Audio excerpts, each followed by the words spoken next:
नमस्कार दोस्तों, कौवा और उल्लू सेकेंड पार्ट लेकर उपस्थित हूँ। आइए आगे जानते हैं क्या हुआ। उलूक राज के पास भी 5 मंत्री थे। रक्ताक्ष, क्रूराक्ष, दीप्ताक्ष, वक्रनाश, प्रकारकर्ण। पहले उसने रक्ताक्ष से पूछा, इस शरणागत शत्रु मंत्री के साथ कौन सा व्यवहार किया जाए। रक्ताक्ष ने कहा कि इसे अविलंब मार दिया जाए। शत्रु को निर्बल अवस्था में ही मार देना चाहिए, अन्यथा बली होने पर वह दुर्जय हो जाता है। इसके अतिरिक्त एक और बात है।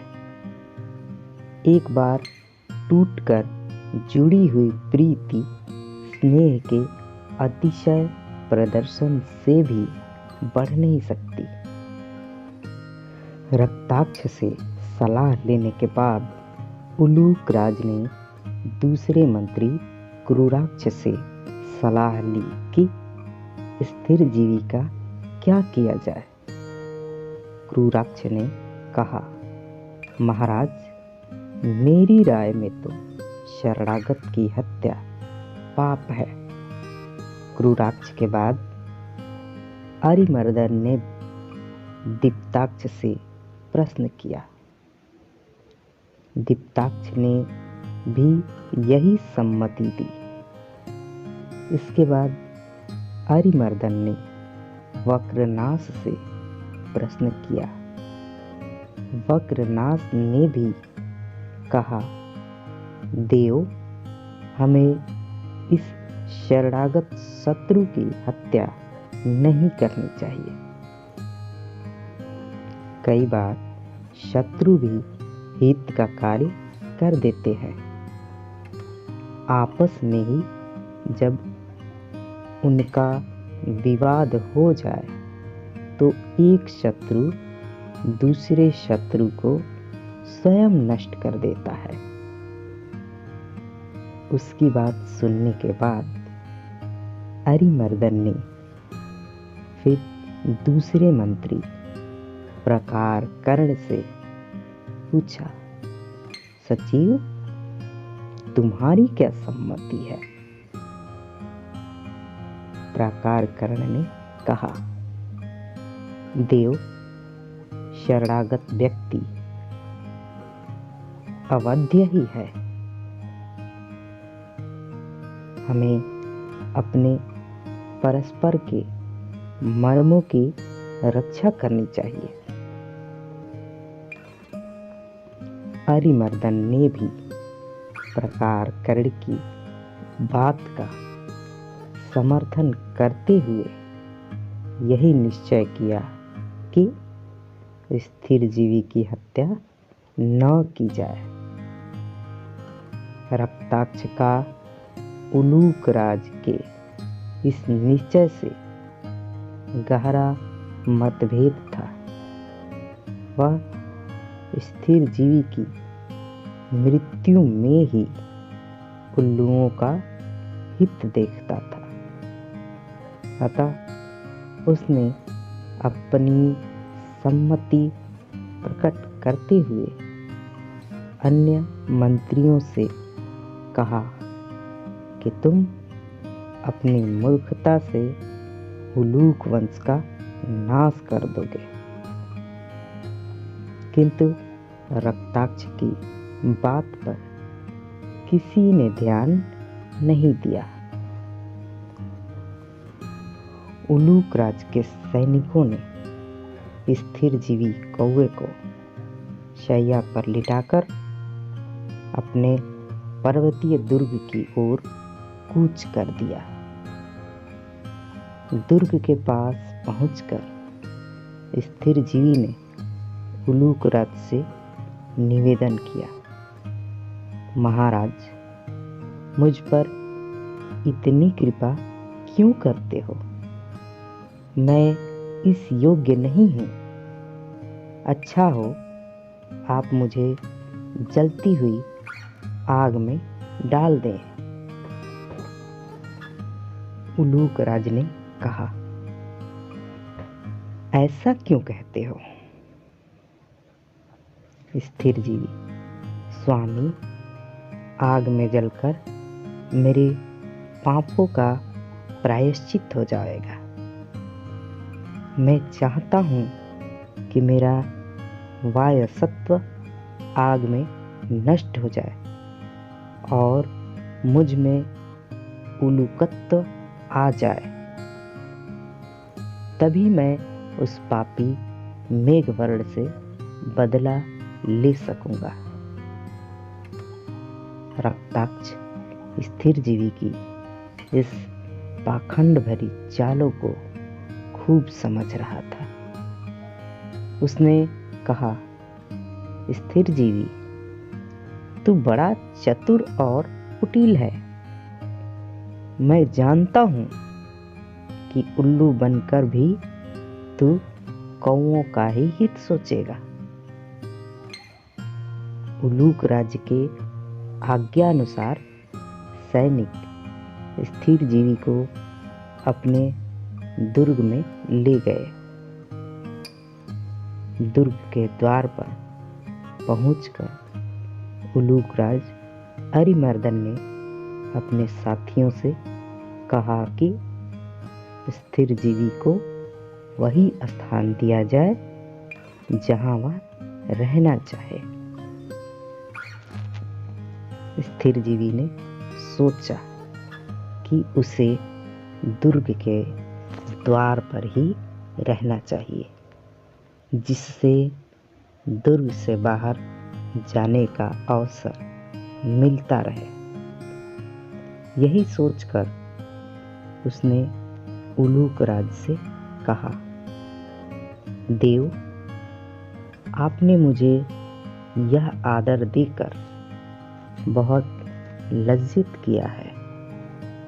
मैं तो आपका सेवक ही हूँ और सेवक के स्थान पर ही रहना चाहता हूँ। मेरा स्थान दुर्ग के द्वार पर ही रखिए। द्वार की जो धूल आपके पद कमलों से पवित्र होगी, उसे अपने मस्तक पर रखकर ही मैं अपने को सौभाग्यवान मानूंगा। उलूक राज इन मीठे वचनों को सुनकर फूले न समाये। उन्होंने अपने साथियों को कहा कि स्थिर जीवी को यथेष्ट भोजन दिया जाए। प्रतिदिन स्वादु और पुष्ट भोजन खाते खाते स्थिर जीवी थोड़े ही दिनों में पहले जैसा मोटा और बलवान हो गया। रक्ताक्ष ने जब स्थिर जीवी को हृष्ट पुष्ट देखा तो वह मंत्रियों से बोला, यहाँ सभी मूर्ख हैं। लेकिन मंत्रियों ने अपने मूर्खता भरे व्यवहार में परिवर्तन नहीं किया। पहले की तरह ही वे स्थिर जीवी को अन्न मांस खिला पिलाकर मोटा करते रहे। रक्ताक्ष ने यह देखकर अपने पक्ष के साथियों से कहा कि अब यहाँ हमें नहीं ठहरना चाहिए। हम किसी दूसरे पर्वत की कंदरा में अपना दुर्ग बना लेंगे। फिर रक्ताक्ष ने अपने साथियों से कहा कि ऐसे मूर्ख समुदाय में रहना विपत्ति को पास बुलाना है। उसी दिन परिवार समेत रक्ताक्ष वहां से दूर किसी पर्वत कंदरा में चला गया। रक्ताक्ष के विदा होने पर स्थिर जीवी बहुत प्रसन्न होकर सोचने लगा, यह अच्छा ही हुआ कि रक्ताक्ष चला गया। इन मूर्ख मंत्रियों में अकेला वही चतुर और दूरदर्शी था। रक्ताक्ष के जाने के बाद स्थिर जीवी ने उल्लुओं के नाश की तैयारी पूरे जोर से शुरू कर दी।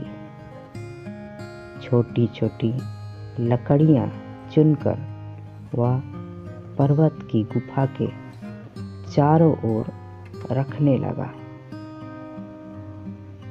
जब पर्याप्त लकड़ियां एकत्र हो गई तो वह एक दिन सूर्य के प्रकाश में उल्लुओं के अंधे होने के बाद अपने पहले मित्र राजा मेघवर्ण के पास गया और बोला, मित्र, मैंने शत्रु को जलाकर भस्म कर देने की पूरी योजना तैयार कर ली है। तुम भी अपनी चोंचों में एक एक जलती लकड़ी लेकर उलूक राज के दुर्ग के चारों ओर फैला दो। दुर्ग जलकर राख हो जाएगा। शत्रुदल अपने ही घर में जलकर नष्ट हो जाएगा। यह बात सुनकर मेघवर्ण बहुत प्रसन्न हुआ। उसने स्थिर जीवी से कहा, महाराज, कुशल क्षेम से तो रहे। बहुत दिनों बाद आपके दर्शन हुए हैं। स्थिर जीवी ने कहा, वत्स, यह समय बातें करने का नहीं। यदि किसी शत्रु ने वहां जाकर मेरे यहाँ आने की सूचना दे दी तो बना बनाया खेल बिगड़ जाएगा। शत्रु कहीं दूसरी जगह भाग जाएगा। जो काम शीघ्रता से करने योग्य हो उसमें विलंब नहीं करना चाहिए। शत्रु कुल का नाश करके फिर शांति से बैठकर बातें करेंगे। मेघवर्ण ने भी यह बात मान ली। कौवे सब अपनी चोंचों में एक एक जलती हुई लकड़ी लेकर शत्रु दुर्ग की ओर चल पड़े और वहां जाकर लकड़ियां दुर्ग के चारों ओर फैला दी। उल्लुओं के घर जल जलकर राख हो गए और सारे उल्लू अंदर ही अंदर तड़प कर मर गए। इस प्रकार उल्लुओं का वंश नाश करके मेघवर्ण वायसराज फिर अपने पुराने पीपल के वृक्ष पर आ गया। विजय के उपलक्ष्य में सभा बुलाई गई। स्थिर जीवी को बहुत सा पुरस्कार देकर मेघवर्ण ने उससे पूछा, महाराज, आपने इतने दिन शत्रु के दुर्ग में किस प्रकार व्यतीत किए? शत्रु के बीच रहना तो बड़ा संकटापन्न है। हर समय प्राण गले में अटके रहते हैं। स्थिरजीवी ने उत्तर दिया, तुम्हारी बात ठीक है, किंतु मैं तो आपका सेवक हूँ। सेवक को अपनी तपश्चर्या के अंतिम फल का इतना विश्वास होता है कि वह क्षणिक कष्टों की चिंता नहीं करता। इसके अतिरिक्त मैंने यह देखा कि तुम्हारे प्रतिपक्षी उलूक राज्य के मंत्री महामूर्ख हैं। एक रक्ताक्ष ही बुद्धिमान था, वह भी उन्हें छोड़ गया। मैंने सोचा यही समय बदला लेने का है। शत्रु के बीच विचरने वाले गुप्तचर को मान अपमान की चिंता छोड़नी ही पड़ती है। वह केवल अपने राजा का स्वार्थ सोचता है।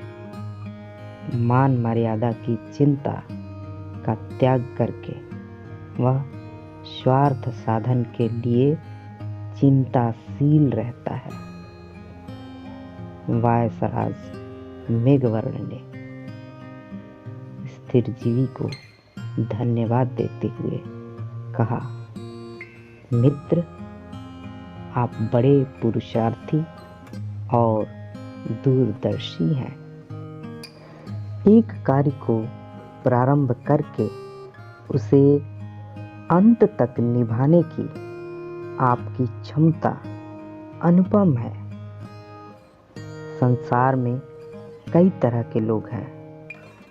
नीचतम प्रवृत्ति के वे हैं जो विघ्न भय से किसी भी कार्य का आरंभ नहीं करते। मध्यम वे हैं जो विघ्न भय से हर काम को बीच में छोड़ देते हैं। किंतु उत्कृष्ट वही हैं जो सैकड़ों विघ्नों के होते हुए भी आरंभ किए गए काम को बीच में नहीं छोड़ते। आपने मेरे शत्रुओं का समूल नाश करके उत्तम कार्य किया है। स्थिरजीवी ने उत्तर दिया, महाराज, मैंने अपना धर्म पालन किया। दैव ने आपका साथ दिया। पुरुषार्थ बहुत बड़ी वस्तु है, किंतु दैव अनुकूल न हो तो पुरुषार्थ भी फलित नहीं होता। आपको अपना राज्य मिल गया, किंतु स्मरण रखिए, राज्य क्षणस्थायी होते हैं। बड़े बड़े विशाल राज्य क्षणों में बनते और मिटते रहते हैं। शाम के रंगीन बादलों की तरह उनकी आभा भी क्षणजीवी होती है। इसलिए राज्य के मध्य में आकर अन्याय नहीं करना और न्याय से प्रजा का पालन करना। राजा प्रजा का स्वामी नहीं, सेवक होता है। इसके बाद स्थिरजीवी की सहायता से मेघवर्ण बहुत वर्षों तक सुखपूर्वक राज्य करता रहा। तो दोस्तों, ये थी आज की शिक्षाप्रद कहानी। इसमें बहुत ही शिक्षापूर्ण बातें कही गई हैं, जिनके रहस्य गूढ़ हैं। इनको समझें। और इसके साथ ही आज की कहानी यहीं तक। मिलते हैं एक और कहानी के साथ अगली वीडियो में। तब तक के लिए नमस्कार।